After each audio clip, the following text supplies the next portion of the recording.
muri yeZimbabwe vanhu vakawanda vakataura zvakasiyana-siyana pamusoro pemari yakabuditswa nezuro naningirikini John Mushaya vanhu new governor weningirikini akaiswa pazimba pedu pana paZimbabwe. So vanhu vakawanda vataura zvakasiyana-siyana, vamwe vataurawo zvavaiona. Pane anoitwa Jonathan Moyo, Professor Jonathan Moyo akabudawo achitaurawo nyaya yake, achitaurawo 2 cents dzake panyaya yemari iyoyi,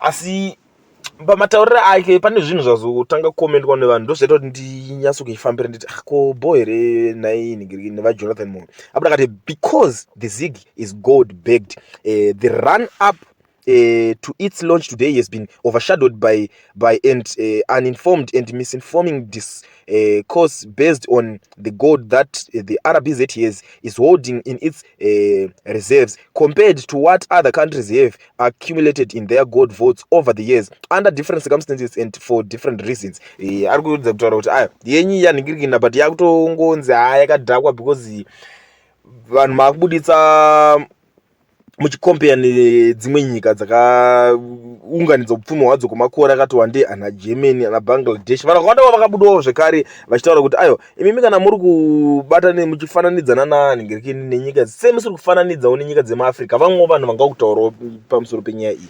Vamwe vakati imi zvekuti muri kuzoningirikina izvo tiratidzei South Africa chichichi andimugona ndo nyaya imwe yainetsa ipapa.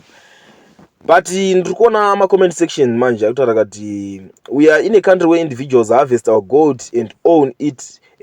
Individuals own more gold than the state itself. Kuti vanhu vane goridhe rakawanda kutodarika nyika. Vanhu vari kupiwa examples Dana Scott parunzi akatengesa 13 tons dzegold pepe mazona. Saka ndiye ari kunzi vane gold rakawanda. Umwe wakati redu robiwa zvenai. Umwe akati redu ishoma. Umwe akati you are one of the problems Jonzo. Zip your mouth nyarara Jonzo iwo anzi ndiwe matambudziko akakonzeresa problems wakacontribute kuti tive patiri nhasi because Jonathan Moyo ashandana naMugabeka. Umwe akati Jonathan shut up, you failed to run a simple ministry, what more an economy, just keep quiet nyarara zvako.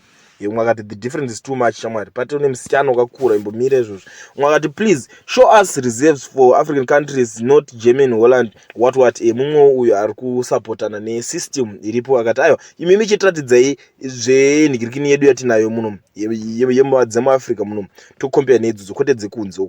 Mumwe ari kunzwa zvikanzi it's pathetic to compare Zim and German. Umwe akati Scott has looted more gold than the RBZ gold. Umwe akati nyika ino yakaberekera satani yo. Umwe akati musoro bhangu yonyarara yo chinchi. Umwe akati nyika ino yakazara madzungairwa zvine zvingotaurwa zviperi. But muri yeZimbabwe inini ndo nyaya ndangoya nayo panapa ndichionesanawo kuti ndingosvitsawo mashoko ataurwa navaJonathan Moyo kwamuri kuti mundiudzewo kuti muri kuionawo sei nyaya irikutaura naJonathan Moyo zvinomeka sense, zvine musoro here kana kuti zvine musoro bhangu.